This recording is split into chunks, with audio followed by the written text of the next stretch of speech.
After I told my friend group at work that the way I motivate my wife to clean is by making her cry, they started avoiding me like the plague, but my method is making our house way cleaner, and I don't see any reason to stop. Okay, so I know the title makes it sound bad, but hear me out. I, 28M, have been married to my wife Lindsay, 25F, for 2 years. We've been together for 7. Our marriage is great. Despite us both being busy with work, we still make time to go on dates and be intimate with each other whenever we can. I work in engineering and Lindsay is an RN, so I pay for most of the bills and utilities. We split the bills, but I pay for majority of the costs because I make more. Lindsay usually fully covers grocery costs and the Wi-Fi, which isn't much because it's just the two of us. I feel that since I make and spend more money, Lindsay should make up for that in housework. I'm not some traditional wife-desiring jerk. I think it's great that she works and has goals for her career. I want her to. I feel like our chores are split fairly. It changes day by day depending on our schedules, but typically, Lindsay cooks our meals. She is much better than me. Trust me, you don't want me anywhere near a kitchen, but it's nothing fancy or requiring a lot of effort. She does the dishes and vacuums, but it's not daily. It's more like an as-needed basis. I take out the trash weekly and wash our cars about once a month. This has always seemed fair to me, but recently I've felt frustrated with her. I've been at my current job for 6 years and I've developed really great friendships in my time here. There's a few of us that always get together on break for lunch and whatnot. One of my coworkers, John, has been married to his wife Claire for about 10 years if my memory serves correctly. About a month ago, John invited me and the rest of the gang plus our wives to have dinner at their house. Claire is a stay-at-home mom, so she handles everything at home while John works and brings home the bacon. I know this sounds bad, but I was jealous. Not because she's a stay-at-home mom, I don't want kids, but because John has a wife that actually puts effort into her food and cleaning. Their house was immaculate, completely spotless, no dishes left in the sink, little knick-knacks left out on countertops, nothing. I couldn't believe it. Claire set the table and waited on everyone.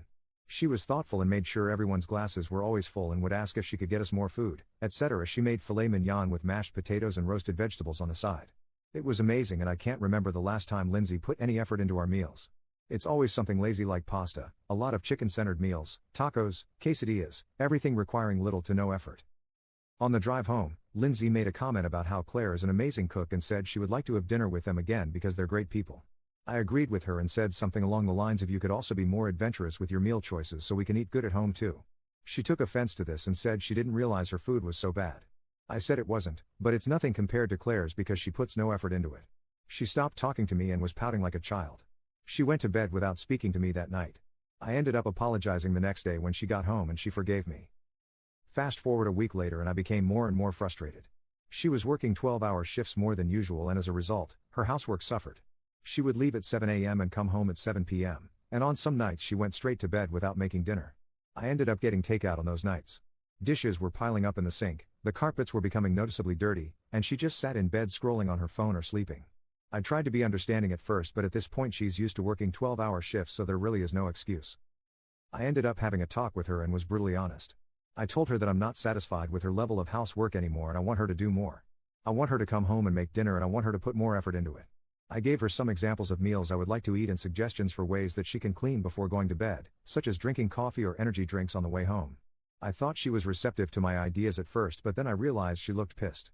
She very coldly asked me if I feel this way because of John's wife, and I answered honestly and said yes. I told her I would be embarrassed if my friends came over to have dinner with us after that dinner at John's. She started tearing up when I said this, and I felt kind of bad for being so harsh. She didn't say a word to me and just left the room. I came out a short while later and saw her maniacally scrubbing a stain out of the carpet on her hands and knees, still crying. I asked her what she was doing and she screamed, "What does it look like, you fudging jerk?" The stain she was scrubbing was pretty much gone, but she continued for what felt like hours. I started feeling sorry for pushing her to that point, but then I remembered something.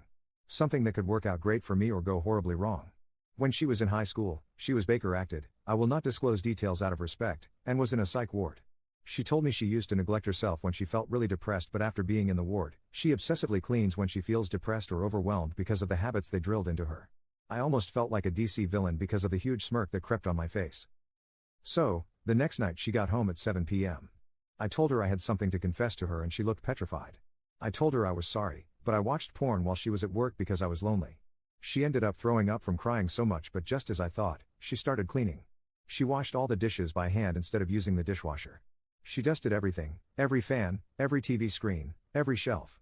I didn't want it to be too obvious, so I started limiting this trick to 4x a week max.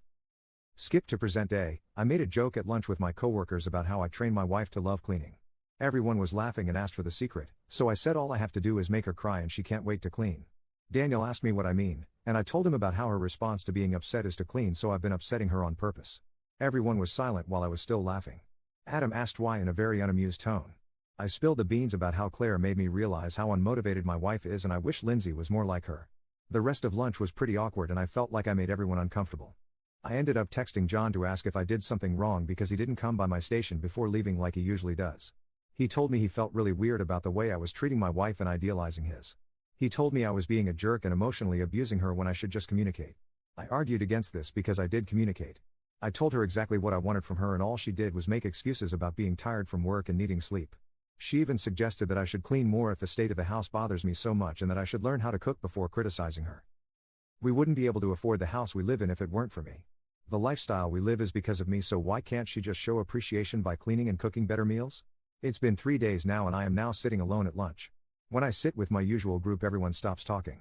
I feel like I really fudged up and want to make things right with my friends, but at the same time I feel like what I'm doing is okay because it's not for no reason. She's actually cleaning more and I'm so proud of her. Am I the jerk because I want to keep doing it? Commenter 1. You're the jerk. Don't worry, you can figure it out after she divorces you. Commenter 2. You're a jerk. Household chores are divided in accordance with the number of hours worked outside of the home, not income. If your wife is working 12-hour shifts, you should be doing most of the housework, not just half. Commenter 3. You got me at the first few sentences and I almost agreed. But then it gets worse. You just sound like an ungrateful entitled brat who never appreciates his wife. You're a jerk. Fake. But if it was real, you'd be one of the worst people I've ever seen on this sub. Edit. I understand that I'm the jerk now and no, this is not fake. Sorry to deprive you of that comfort. It's impossible not to recognize something is wrong with you when a good 80% of the comments are calling it fake or hoping it is. I understand now that I mentally abused my wife and I do want to fix it. Thank you to the 2 people who actually took the time to offer constructive feedback and advice. As much as I hate the thought I'm going to seek out a professional. It isn't possible for everyone to be wrong and I'm right, even though that's what my brain is telling me. I know something is wrong with me even though my brain is saying there isn't. Thank you all for helping me realize it. As per request, I will update in the future if there are any changes. Update, 4 months later. So, hi. It's been a while. I don't have a lot to say, but I was asked to update if I ever decided to try therapy and I did. I didn't like it. I dropped out of individual therapy after 2 sessions. My therapist was more interested in my childhood than giving me actual advice, but stuck with couples therapy. I tried, I really did. The therapist and my wife would gang up on me. The therapist changed my wife a lot. She went from being kind and soft-spoken to rude and brazen.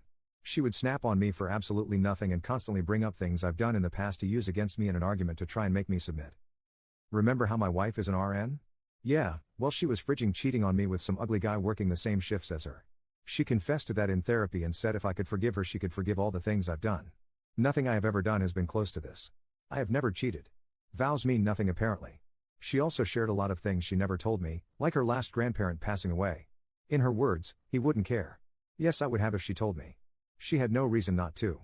I wouldn't have been so harsh about the housework if I knew she was grieving, but no, go ahead please, don't tell me anything and then use it against me later because that makes sense. I thought couple therapists were supposed to be neutral. Isn't their entire purpose bringing couples together and helping them understand each other? Since when do they call their clients manipulative? How is that allowed? Anyways, back to the batch wife, I can't forgive a cheater. She is staying with her parents for now as we are separated. I don't want her back in my house.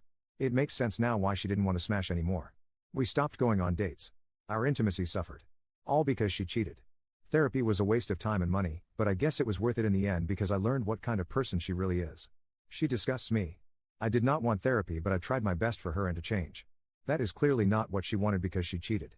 I learned this information last month and I have finally come to terms with it. As for my friends, I'm still cool with a few of them. Others clearly look down on me so I don't interact with them anymore, but we don't eat lunch together anymore. I sit elsewhere now and it's not too bad honestly. I'm meeting new people. Maybe I'll find love again soon but who knows. My reputation at work in regards to personal matters is kind of bad now.